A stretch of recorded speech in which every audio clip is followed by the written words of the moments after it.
اللہ من الشیطان الرجیم بسم اللہ الرحمن الرحیم صلی اللہ علیہ حبیبہ سیدنا محمد وآلہ وصحبہ وبارک وسلم۔ یا اللہ اپنے صرف نور اور صرف تعلیم سے مدد فرما تاکہ عرض کر سکوں۔ سورۃ البقرہ آیت نمبر 204 کا ترجمہ پڑھیں گے اور پھر اس کی مختصر تفسیر ہوگی انشاءاللہ۔ اور لوگوں میں سے ایک شخص ایسا ہے جس کی بات آپ کو دنیا کی زندگی میں اچھی لگتی ہے اور وہ اپنے دل کے خلوص پر اللہ کو گواہ بناتا ہے، حالانکہ وہ سب سے زیادہ جھگڑالو ہے۔ شاید میں بات ہو رہی ہے اور لوگوں میں سے ایک شخص ایسا ہے جس کی بات آپ کو دنیا کی زندگی میں اچھی لگتی ہے، مطلب بہت اچھی باتیں کرتا ہے، بہت عقلی دلائل پیش کرتا ہے، بڑی خوشنما باتیں کرتا ہے، پر در حقیقت وہ اندر سے اچھا نہیں ہے، اس کا باطن سیاہ ہے، وہ بڑا ضدی ہے، بڑی بحث کرتا ہے، اس میں تکبر ہے، اور وہ اپنے دل کے خلوص پر اللہ کو گواہ بناتا ہے اور اوپر سے یہ کہتا ہے کہ میرے دل پہ اللہ گواہ ہے، میں تو بڑا خالص ہوں، میں تو سارے کام اللہ کے لیے کرتا ہوں، اللہ میرے دل پر گواہ ہے، حالانکہ وہ سب سے زیادہ جھگڑالو ہے، وہ سب سے زیادہ لڑنے والا وہی شخص ہے۔ بھی اس آیت کو پڑھتا ہوں میرے دل پہ خوف طاری ہو جاتا ہے کہ اللہ بچائے، مجھے لگتا ہے کہیں اس آیت میں میرے بارے میں بات تو نہیں ہو رہی، اور ہر انسان کو، ہر مومن مسلمان کو یہ ڈر رہنا چاہیے کہ اس آیت میں اس کے خلاف تو بات نہیں ہو رہی۔ کیا ہم تو ایسے نہیں ہو گئے کہ ہماری دنیاوی زندگی کو ہم صرف سنوارنے میں لگے ہوئے ہیں، اس کو اچھا بنانے میں لگے ہوئے ہیں، اور ہماری باتیں بہت اچھی ہیں، اور ہم کہتے ہیں ہم تو بڑے خلوص والے ہیں، ہم تو بالکل اللہ کے ہیں، بس ہم تو اس کے خاص ہیں، اور اللہ کو گواہ بناتے پھرتے ہیں اپنے دل کے اوپر، حالانکہ ہمارے اندر حسد ہے، بغض ہے، تکبر ہے، اور کئی نفسانی بیماری ہیں، اور ہم سخت جھگڑالو ہیں۔ پہلے اپنے اوپر غور کرنا چاہیے۔ جب بھی آپ قرآن کی کوئی آیت پڑھیں یا کوئی حدیث پڑھیں تو سب سے پہلے اپنے اندر غور کریں، یہ نہیں کہ شان نزول کے اعتبار سے اس میں کیا بات ہو رہی ہے، وہ تو ابھی میں عرض کروں گا، پر اس میں ہمارے لیے بھی تو بات ہو رہی ہے نا۔ قرآن تو تا قیامت تک کے لیے، ہر انسان کے لیے ہدایت ہے، نصیحت ہے، رہنمائی ہے، تو اس میں ہمارے لیے کیا بات ہو رہی ہے؟ کہیں ہم ایسے تو نہیں ہو گئے؟ ویسے ہماری زندگی پہ اگر غور و فکر کیا جائے تو سارا دن آپ دیکھیں اس میں خدا کا کتنا حصہ ہے، یعنی اللہ کو کتنا ٹائم دیا جاتا ہے۔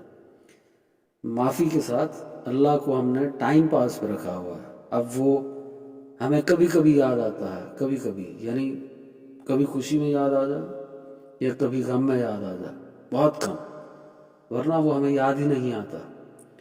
تو ہماری ساری جو زندگی اور جو ساری کوشش ہے، وہ ساری کی ساری کوشش اور ہماری ساری کی ساری اچھی باتیں جو ہیں وہ صرف دنیا کے فائدے کے لیے ہیں، اس میں آخرت کا کوئی حصہ باقی نہیں رہا۔ ہوں یا عورتیں ہوں، اپنے پورے دن کے روٹین پہ ذرا غور و فکر کر لیں۔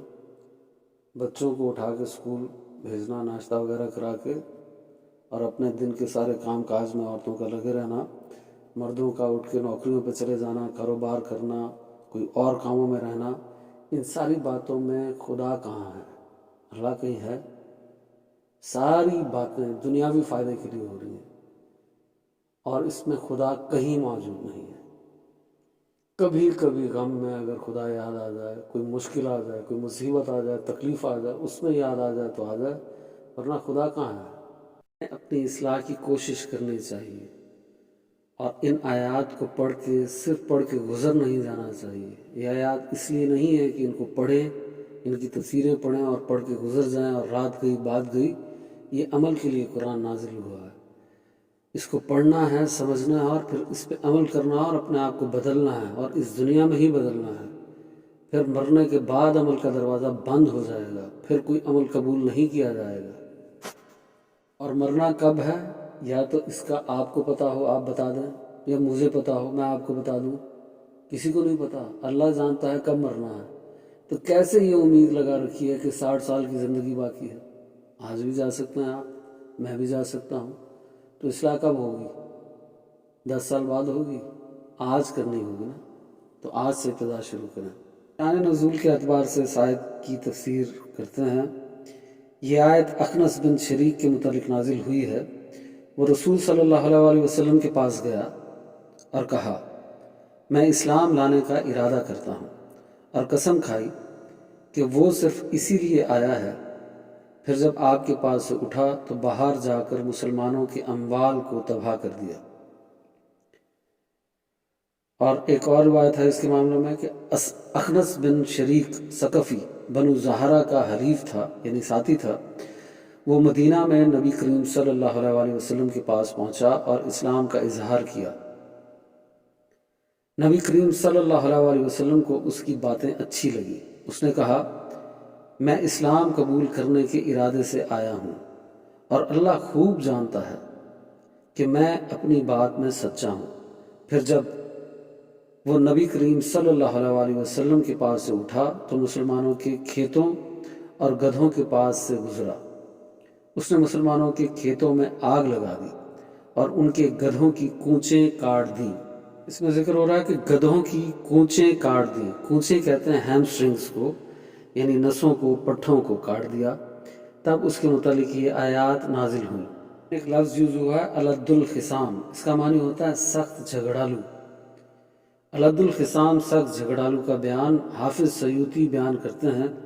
مجاہد نے کہا، جو شخص کج بحث، ہٹ دھرم اور ظالم ہو وہ الد الخصام ہے۔ امام احمد، امام بخاری، امام مسلم، امام ترمذی، امام نسائی اور امام بہقی نے کہا کہ حضرت عائشہ سے روایت کیا ہے کہ وہ بیان کرتی ہیں کہ نبی کریم صلی اللہ علیہ وسلم نے فرمایا، اللہ تعالیٰ کے نزدیک سب سے زیادہ مبغوض شخص الد الخصام، بہت جھگڑا کرنے والا ہے۔ مبغوض کہتے ہیں جو بہت زیادہ بغض رکھنے والا ہو۔ ترمذی اور امام بہقی نے حضرت ابن عباس سے روایت کیا ہے کہ رسول صلی اللہ علیہ وسلم نے فرمایا، تمہارے گنہگار ہونے کے لیے یہ کافی ہے کہ تم ہمیشہ جھگڑتے رہو۔ اور امام بہقی نے عبد الکریم الجزری سے روایت کیا ہے کہ متقی کبھی جھگڑا نہیں کرتا۔ اور امام بہقی نے ابن عمر بن آلا سے روایت کیا ہے کہ جب دو شخص جھگڑا کرتے ہیں تو جو زیادہ برا ہوتا ہے وہ غالب آ جاتا ہے۔ امام احمد حضرت ابو الدرداء سے روایت کرتے ہیں کہ تمہارے گناہ کے لیے کافی ہے کہ تم ہمیشہ لڑتے رہو، اور تمہارے ظلم کے لیے کافی ہے کہ تم ہمیشہ جھگڑتے رہو، اور تمہارے جھوٹا ہونے کے لیے کافی ہے کہ تم ہمیشہ باتیں کرتے رہو، ما سوائے اس گفتگو کے جو اللہ کے متعلق کی جائے۔ امام احمد حضرت ابو درداء رضی اللہ عنہ سے روایت کرتے ہیں کہ جو بہت باتیں کرتا ہے وہ بہت جھوٹ بولتا ہے، جو بہت قسمیں کھاتا ہے وہ بہت گناہ کرتا ہے، اور جو بہت جھگڑا کرتا ہے اس کا دین سلامت نہیں رہتا۔ اس کے بعد فرمایا، اور جب اس منافق سے کہا جاتا ہے کہ زمین میں فساد نہ ڈالو اور اللہ کی نافرمانی نہ کرو، تو وہ ضد اور تکبر میں آ کر بڑھ چڑھ کر فساد کرتا ہے اور اللہ تعالیٰ کی نافرمانی کرتا ہے۔ ایسا کلام یہ ہوا اس آیت کا، اور لوگوں میں سے ایک شخص ایسا ہے جس کی بات آپ کو دنیا کی زندگی میں اچھی لگتی ہے، تو جو بھی اچھی باتیں کرے، جو بھی خوشنما باتیں کرے، جو بھی جبے کبے پہن کے نمازیں روزے حج زکوٰۃ کر کے آپ کو بظاہر اچھا لگنا شروع ہو جائے، ہو سکتا ہے کہ وہ اچھا نہ ہو سکتا ہے اس کا باطن بہت سیاہ ہو سکتا ہے جو اپنے دلوں پر اللہ کو گواہ بناتا پھر رہا ہو، اپنے دل پر اور اپنے خلوص پر اللہ کو گواہ بناتا پھر رہا ہو سکتا ہے وہ اندر سے بدبخت ہو، کم بخت ہو، سیاہ دل والا ہو، بھیڑ کی شکل میں بہت بھیڑیے پھر رہے ہیں۔ ایسے بھی لوگ موجود ہیں، کچھ لوگ، سارے نہیں، سارے نیک لوگوں کے بارے میں بات نہیں کر رہا، ایسے بھی ہیں کہ جبے کبے پہنے ہوئے ہیں، امامے پہنے ہوئے ہیں، جب گھر میں داخل ہوتے ہیں تو بیوی بچے ایک کونے میں چھپ جاتے ہیں، اور ان کی باتیں سنو تو ان کے ساتھ کوئی بیٹھنے کے لیے تیار نہیں ہوتا۔ وہ در حقیقت شریر قسم کے لوگ ہوتے ہیں، اور بات بات کے اوپر ٹوکنا، روکنا اور دین اسلام کی ایسی تشریحات کرنا اور ایسی سخت باتیں کرنا کہ وہ اللہ سے متنفر کرنے والی باتیں کرنا۔ اللہ پاک قرآن میں فرماتا ہے، اور میرے بندوں کو مجھ سے متنفر نہ کرو، میرے بندوں کو ایسی باتیں نہ بیان کرو جس سے وہ مجھ سے چڑ جائیں، وہ مجھ سے نفرت کرنے لگے۔ ایسے لوگ بھی موجود ہیں۔ دعا یہ ہے کہ ہم ان لوگوں میں نہ ہوں، اور اگر ہم ان لوگوں میں ہیں تو ہمیں اپنی اصلاح کرنی چاہیے۔ اللہ ہمیں اپنی اصلاح کرنے کی توفیق عطا فرمائے، آمین۔